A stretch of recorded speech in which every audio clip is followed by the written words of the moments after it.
The secret to a glow up is self-love. If you love yourself, you will know who are the people that you will choose to be with you. Okay? Or the people who are deserving of you. Because if you don't love yourself, you will let yourself go. Okay? Magpapakalosyang ka na. Kasi you settled. Okay? Pag nakakita ako ng comment dito na, so pretty talaga, Mima. Okay. Don't forget, what you're seeing are just results. It's the process. I fight battles every single day on my own. And those are actually bigger battles. Okay? And one thing that I want to remind people is you do your glow up so that you can attain the best version of you. And you are able to choose people who are good for you. Okay? Like, you are able to choose people and you can walk away from situations that you don't like. And when I say glow up, I'm not just talking about face, brains, money, okay, status, because at the end of the day, we all know how the world works if you are at the other side of the coin. Kung yung mga mayaman nga at saka magaganda, nilalait-lait pa, okay, how much more if you are not? So sometimes when some people call me, you're so maarte naman. Pupunta ka lang sa ganito, ganyan ang suot mo. Okay. It's because I don't like my mind to be affected. Like if the way I look is sloppy, my mind is affected. And I would feel that I can't move on with the goals. And that is what I want to share to you guys. Self love will really save you. And when you love yourself, choose your partner or your friends wisely. Because not everybody will look after you. Most people are looking after themselves. Nakakatulong ba ang glutathione para makatulog ka ng mahimbing? The answer is yes. Okay? Alam naman natin na ang glutathione is produced by the liver and it is the master antioxidant. And it also serves as a detox for our brain. Ang glutathione ay nakaka-help din sa production ng vitamin C and E na kailangan sa melatonin production, na ang melatonin ay nakaka-affect sa ating pagtulog.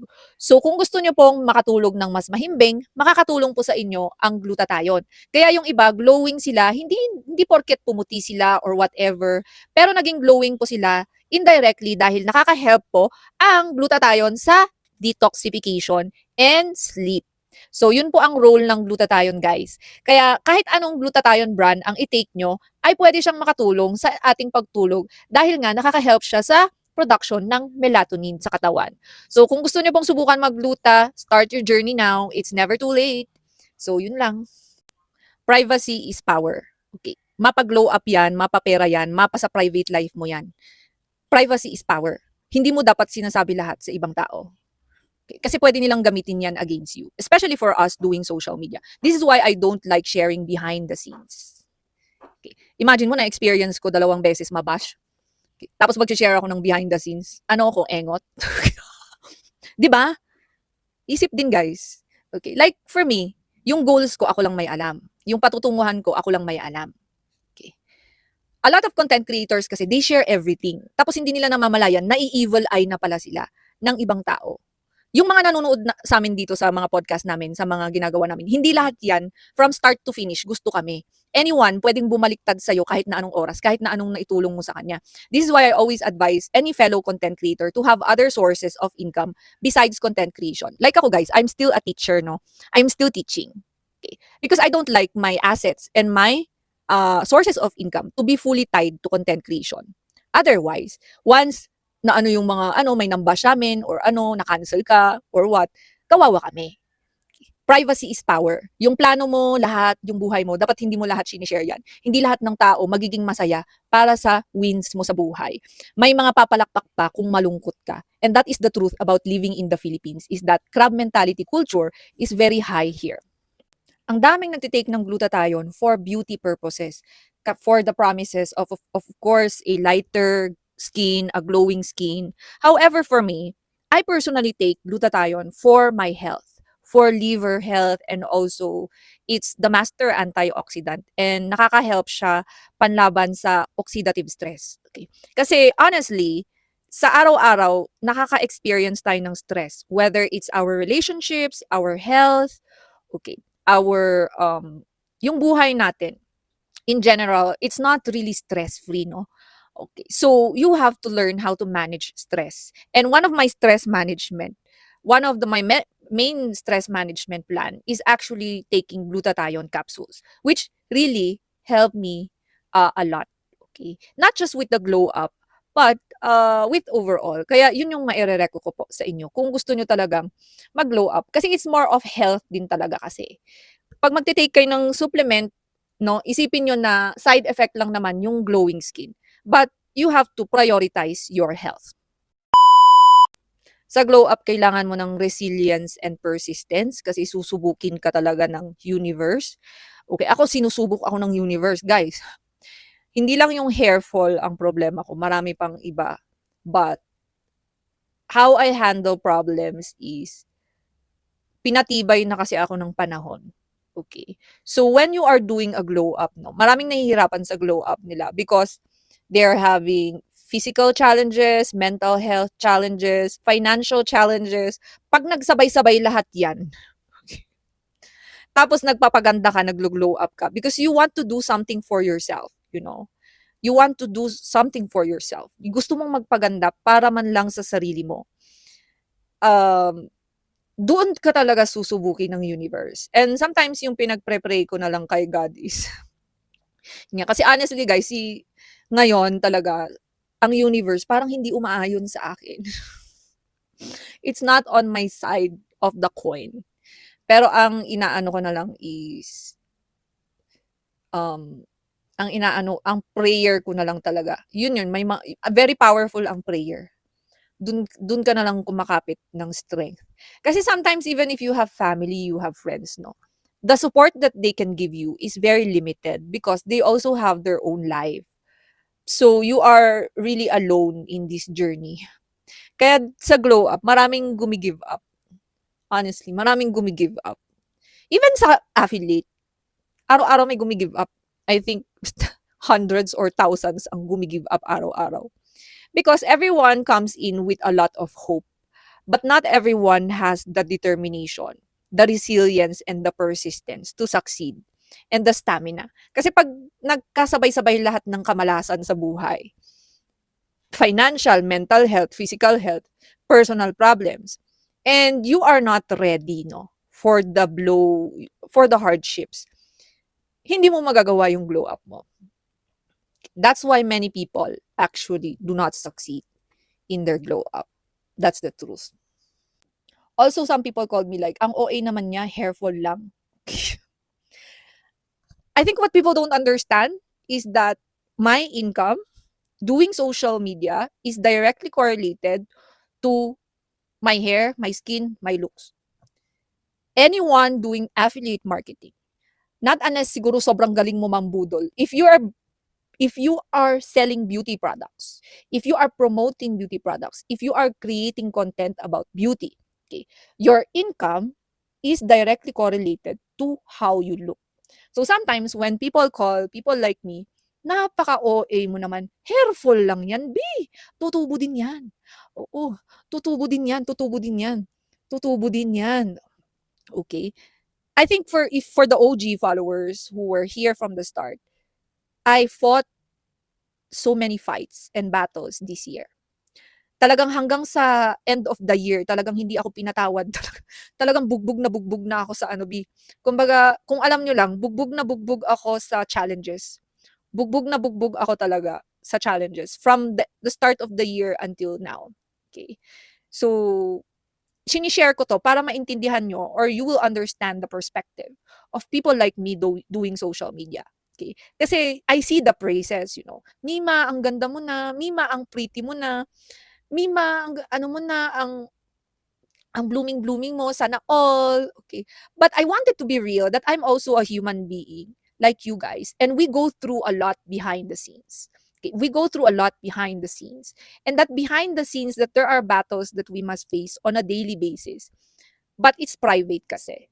It's just that it's so hard, you know, in my industry to, you know, you have to push. Kasi imagine for affiliate marketing nga lang, eh. Ilan ang affiliate marketers ngayon? 5 million? Sa work ko na isa, ilan ang teachers? 10,000 teachers. Isang platform pa lang yon. So, ganun siya ka-competitive. So, if you are not at a level that you can compete for opportunities, wala kang pera, wala kang kakainin bukas. Wala kang kakainin next month. Okay? Wala kang kakainin, kumbaga, walang andabi. Ganun lang yun. Dito ba naman sa social media, best in perfectionism ang Pilipino pagdating sa itsura, di ba? Tapos minsan sasabihin sa'yo, OA mo naman, hairful lang yan. Ipatubuin mo ulit. Grabe, pinaghirapan ko ang pahabain to, di ba? So, yun lang. I wanted to give you a perspective of what we really experience as content creators and beauty affiliates or beauty content creators so that you know how hard it is. Na yung kaartehan namin mga B, directly correlated yan sa kikitain namin. And that is the truth. May mga comments akong natatanggap na naaartehan sa akin on how I present myself. Not just from strangers, but also from my own family, no? Like, sabi ng sister ko is, bakit pupunta lang tayo sa ganito, ganyan na yung suot mo, para kang ano, may lakad ka ba na important, gano'n, meron kang business meeting, ganyan. Or bakit paglalabas lang ako kahit 30 minutes or 1 hour lang yan, is I make sure to dress up. Okay. Because dressing up is part of my identity. Kahit tulog akong mga mima. Okay. As in my skin prep, may ano dyan, ganun ako. Okay. And in my line of work, even without social media, looks is very important. Parang kanina, merong nag-book na client sa akin. He is a guy from Peru and he wanted to learn Tagalog, no?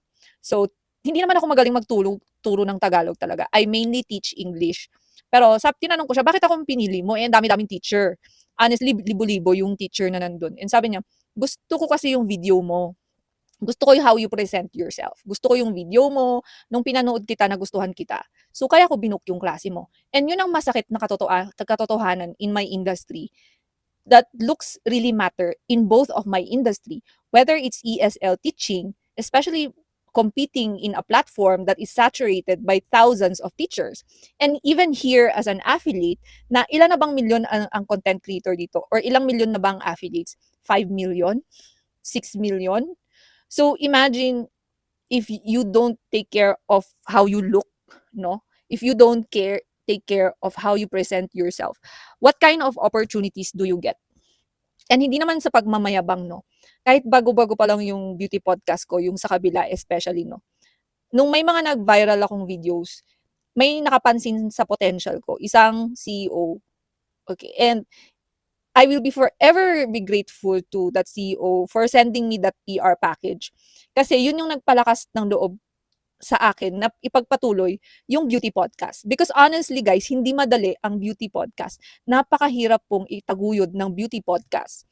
Hindi naman, there's not a lot of people doing the beauty podcast na podcast style.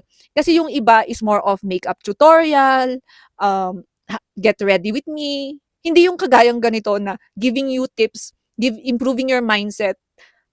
So, naano rin ako minsan na meron yung yung perception nila, ang arte-arte mo naman, lalabas ka lang sa todo bihis ka. Ano bang gusto niyong suotin ko? Pag hindi naman nag-ayos yung tao, sasabihin sa'yo, ang losyang mo naman, nagpabaya ka sa sarili mo, napakapangit mo na. So, minsan, hindi mo alam kung saan kalulugar, di ba? Kaya nga sabi ko, is you just follow your heart. Kung gusto mong magpaganda ng magpaganda, kahit magparitoke ka pa ng magparitoke, kung gusto mong magpaganda, wala silang pakialam as long as wala ka namang tinatapakang tao. Okay. Kaya for me, when people call me OA because of changes in looks, no? Ay ba, grabing hirap din naman ang pinagdaanan ko, B. Minsan hindi na ako kumakain. Minsan nga yung kinakain ko, ano na lang half rice buong araw na yon. So, yun lang. Na ano lang ako minsan yung mga tao. Mindset ba? Mindset. So pretty talaga. O diba? You know what? If I say yes, some people would call me mayabang. They would call me, she's dilulu because she thinks she's pretty. But I see myself as pretty and I always wanted to embody beauty and manifest beauty because I really fought hard for it. I really fought very hard battles. I'm sure for the OG followers, they know I fought with weight issues. I was kind of overweight when I started the podcast. It was still the mental attractiveness podcast before. Okay, I was kind of overweight. So, I'm not really eating a lot. And I had to exercise a lot. Kailangan ko mag-workout kahit tinatamad ako, B. Kahit wala ako sa mood, kailangan ko mag-workout. Ganun katindi yung pinagdaanan ko para pumayat. Okay. Imagine mo yung mag-walk ka everyday. May time nga nag-walk ako kahit bumabagyo pa. Umuulan pa as in. Umuulan pa, nag-walk pa rin ako 50 minutes to 1 hour every day. And then the amount of sacrifice as well na kating-kati ka magdagat, dami mong swimsuit. Hindi ka makapagdagat kasi nagluta ako ng 2 years, Nagluta ako ng 2 years, tapos of course nag-collagen ako ng almost 18 years. The amount of sacrifice that I had to give up. Those are the things na hindi nakikita ng tao. Just to reach this point, just to reach this level, just to reach this level or this point. And to reach the next level requires even more sacrifices. Kaya totoo talaga yung sinabi nila, dito sa mundo natin, wala talagang libre dito sa mundo natin. Like nothing is free in this world. Everything is paid. Okay. Kahit nga pumunta ka sa public hospital, it's not that you will pay with money, but it's a different payment. Okay. So, I'm telling you guys, dito sa mundo natin, sa society natin, money is power. Yun ang masasabi ko, money is power. Kaya magpayaman kayo, magpaganda kayo. Make sure you have something for yourself, going on for yourself. Because this world is not kind to anyone. Alam mo, kahit nga maganda ka, kahit nga may pera ka, kahit nga the world is still not kind. Just imagine if you're not. Just imagine if you're not. You have no choice. You have no voice. So when people sometimes call me na, I'm feeling yan. Minsan hindi nyo alam kasi yung battles, yung sacrifices. So, thank you, Mima. Pinapaalala ko lang sa mga followers ko kung ano ang level of sacrifice na kailangan minsan. Just to reach this far. So pretty talaga. O, diba? Diba? Diba? I'm telling you guys. Alam nyo guys, hindi sa malaki yung ulo ko. But for the OG, the ones who were here from the start, the battles I faced just to build a beauty podcast imagine transition ko from mental attractiveness podcast to beauty podcast, tapos may affiliate pa, was really hard for me because I don't know nothing. I don't even know how to sell. Okay? I don't even know how to sell beauty products. Alam niyo, ang daming naaartehan sa akin kasi pag nagrereklamo ako na pumangit ako ng konti, na kunwari nalagas yung buhok ko or tumaba ako ng konti. Kaya I'm already eating once a day. I only eat once a day, Sinasabi na naaartehan daw ko yun. Pero Diyos ko, magpakatotoo tayo. How social media works. It's so harsh. It's really harsh. Okay. Kung yung mga sikat-sikat na nga na 10 out of 10 na nga Kung yung mga sila Matiglaw nga tsaka Kirk Bundad na 10 out of 10, 10 out of 10, nalalait pa Wala pa ako sa level of pretty na ganun. Nalalait pa sila Just imagine. 'Di ba? So, it's tough. I'm trying to let the followers understand as well what the creators are going through, Kasi pag minsan nasasabihan ako na, ang arte mo naman, nalalagas lang yung buhok mo. Nagpapanik ka na ganun. You have no idea how tough this industry works.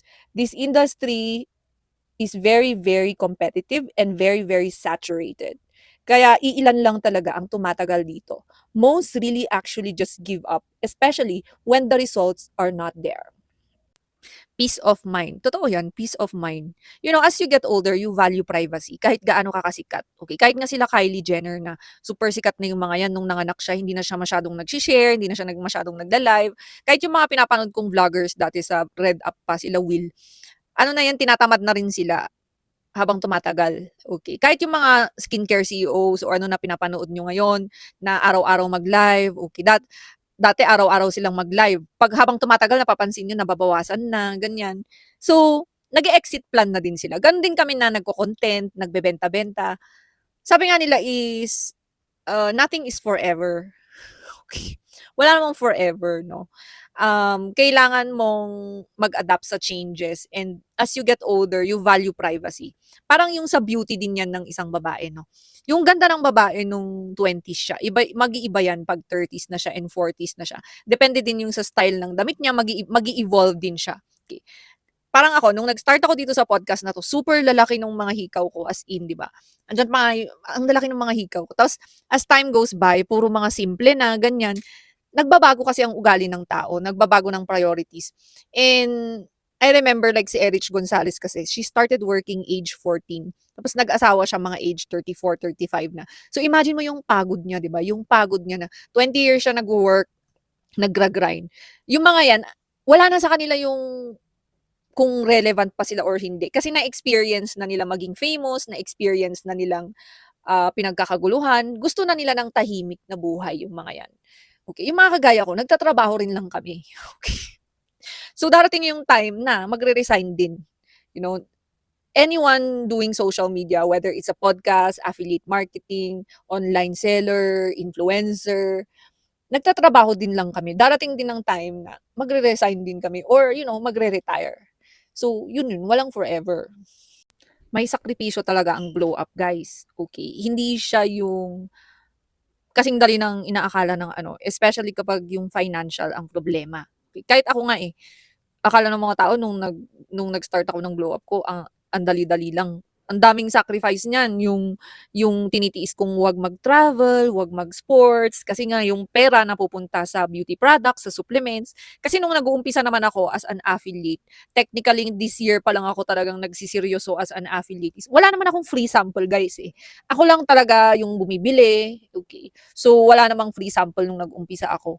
Ako talaga bumibili. So yung mga sacrifices ko, like nagka-calorie deficit diet ako, hindi ako masyadong gumagala, nagtitipid ako, okay, yung hindi may mga sinacrifice din ako na hobbies para hindi masayang yung glow up. Kasi kung nagpapaputi ka tapos nagpapaaraw ka rin naman, parang hindi rin naman siya parang nagsayang ka rin lang ng pera mo. Okay, so yun yung sinasabi ko na pag desidido ka talagang mag-glow up, it's gagastos ka sa oras, sa pera, tapos yung disiplina na kailangan mong ibigay is hindi rin talaga biro. Okay. Sa tingin niyo yung mga sumasali sa beauty contest, kumakain ng 3 meals a day yung mga yan, yung kinakain nila bilang. Hindi sila masyadong kumakain, guys. Okay, imagine mo ang dami pa nilang activities, Sa dami ng activities nila tapos yung kinakain nila kukonti lang. So ganun din lang sa mga naglo-glow up. Gusto mong pumayat, gusto mong mag-glow, may mga sakripisyo ka. Okay, ganun talaga siya. So parang pagpapayaman nga yan is, sabi nga nila is hindi naman talaga overnight ang success when it comes to pagpapayaman. Ganun din sa glow up, guys. At ang masakit pa dyan is, pag naabot mo na yung success mo kahit papaano is, yung problema mo pa is, paano mo siya i-maintain? Paano mo siya isusustain? Paano mo ma-maintain yung ganun? Yun yung isa sa challenges ng glow up. Like ako, akala ng mga tao, madali mag-maintain. Hindi, auntie. Maraming pawis yan. Bakit ka naiiyak? Okay. Alam niyo hindi ko kasi maikwento, pero ganito na lang. Okay. Kasi dito sa social media, guys, ang nakikita niyo dito, highlight reels na lang. Pero para magkaroon kayo ng idea, sabihin ko sa inyo. Okay. Yung mga nakikita niyong content creator, okay, bawat isa diyan may struggles. May struggles, may personal issues, may even mental health issues, physical issues, okay, personal issues, family problems. Yun. Kaya lang dito sa social media, kahit na marami kang pinagdadaanan, kailangan mo pa rin magpakita. Okay. Kailangan mo pa rin magpakita kung gaano ka kasaya, kailangan mong mag-pretend kung gaano kaganda ang buhay mo. Kaya sometimes I do not blame even very famous people why they disappear. Okay. I'll give you example. Si Erich Gonzalez nung nag-asawa siya, no? Total matagal naman na siyang artista, no? 'Di ba nawala siya talaga sa limelight. Talagang kahit isang post wala kang makikita. Makikita mo lang si Erich pag pino-post siya ni Dr. Ivy. Okay. Pangalawa si Kisses de la Vie na bigla na lang nag-disappear. Pag titingnan mo, they have fame, they have money, they have everything. Pero bakit pinili nilang mawala sa limelight, no? Siguro yung iba nakaipon na, so hindi na nila kailangan magpakita sa social media. Kahit nga si Gian Gasan na chismoso eh. Sabi nga ni Gian Gasan na sabi nga ni Gian Gasa, pag may 1 billion na daw siya, siya mismo magde-deactivate ng mga accounts niya sa social media. Okay? Kasi let's be real na, hindi talaga madali ito. Kahit ako nga beauty podcast ako, may mga struggles ako sa behind the scenes. Pero mag-isa ko siyang binubuhat. Hindi naman alam ng followers ko. Kaya nga yung mga kapwa ko content creator na sinabi nila na buhay nila yung kapalit ng success nila. Naniniwala ako doon kasi pinagdadaanan ko siya. Okay? If you are not pursuing success, hindi mo malalaman kung gaano siya kamahal. Yung bayad. Yung bayad ng success, sobrang mahal. Okay? Na to the point na sarili mong happiness, sarili mong pahinga. Ngayon, Sunday ngayon, dapat nagpapahinga ako. Okay. Sila Miss Chung nga yung si mga sikat na influencers dito, nagbabakasyon sila, nagvi-video pa sila. Kung tutuusin nga, hindi na niya kailangan i-video yung bakasyon niya. But because she's still working while on vacation, sinishare nila yung vacations nila, yung mga behind the scenes. Pero, honestly, nakakapagod gawin yun. Especially long term. Kasi parang wala ka ng privacy, wala ka ng personal time.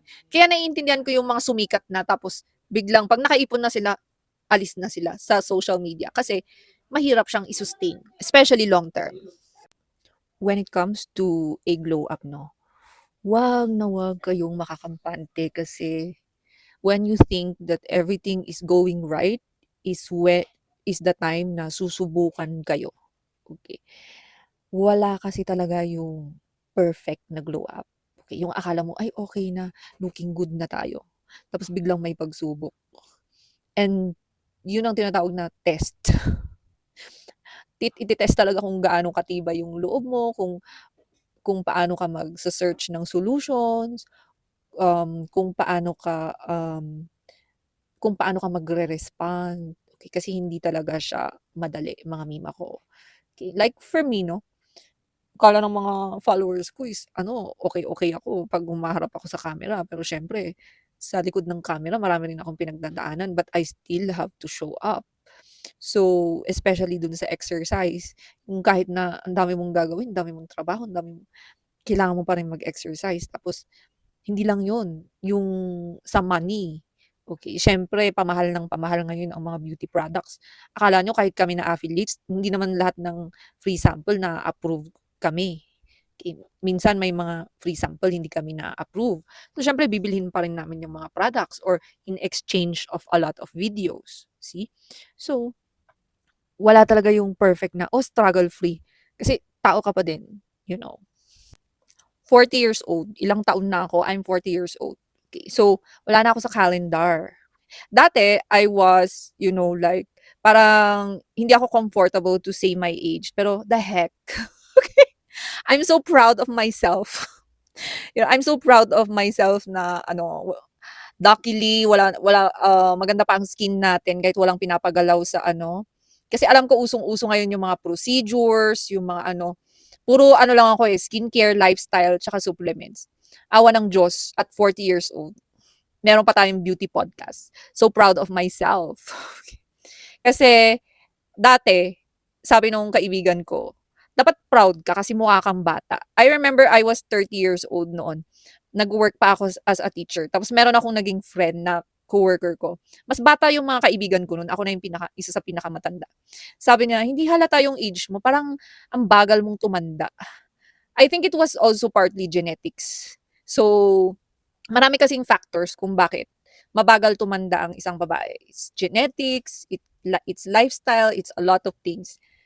And then, dati din, pag merong guy na nagpapakyut or I remember meron yung guy na nag-era na ako tapos nagpapakyut siya. Tapos, tinanong niya yung age ko. Eh di sinabi ko, I was 35. Tapos sabi niya, oh my God, ate pala kita. Hindi pwede, sabi niya. Kasi nga na-shock siya, ang layo ng agwat ng age namin. But yeah, I'm proud to age kasi, my goodness. Sa dami nang nangyayari sa mundo, maraming ang hindi umaabot sa 4 na dekada, but lucky to be here. Iba-iba tayo ng peak. Yung peak ng ganda. Most women have their peak during their 20s and some late 30s, some early 20s. Okay? But for very few women, their peak is in their 40s. Now, there could be different factors to that. Okay? Marami kasing factors why a woman peaks, late in life.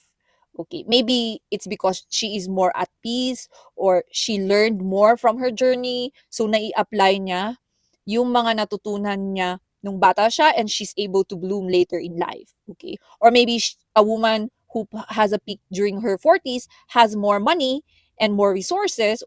And so, she can buy more products or she's more knowledgeable about the products. Okay, so yun ang gusto kong sabihin sa inyo when it comes to the peak of a woman. The society, usually the society has like this pressure, no? Na mas maganda kapag bata ka. You have more opportunities when you are younger, which is true. But it's about time naman that even women in their 40s would be able to inspire women because a lot of women are afraid of getting old. A lot of women are afraid of yung ageism, yung society standards na when you're older, you cannot achieve more. See? So, yun ang gusto kong sabihin sa inyo. So, iba-iba tayo ng peak. Some women have their peak earlier, but for very few people. Like for me personally, I think my peak is during my 40s. Yan, 40 to 45 would be my peak or even more than that. So, I always admire older women, older than me, who are able to maintain their beauty at any given age. Be intentional with your glow up. Okay? Dapat meron kang clear goal kung ano ang gusto mong ma-achieve sa glow up mo. Kasi yung iba guys, basta sasabihin nila gusto kong mag-glow up. Pero wala naman silang listahan, ante. Okay, like ako, ano bang priority mo? Kasi like ako, yung weight loss pa din ang priority ko. Yun ang pinaka-priority. Kaya guys, kahit tamad na tamad ako kanina, pinilit ko talagang mag-exercise kahit 50 minutes. Kasi kung naglaktaw ako ng 2 days, kunwari 2 days akong hindi naka-exercise, tuloy-tuloy ka ng tatamarin nun. Okay? Kasi pag intentional ka, may clear goal ka na, oh, I want to maintain my weight. Oh, I want to lose 2 kilos or 3 kilos this month.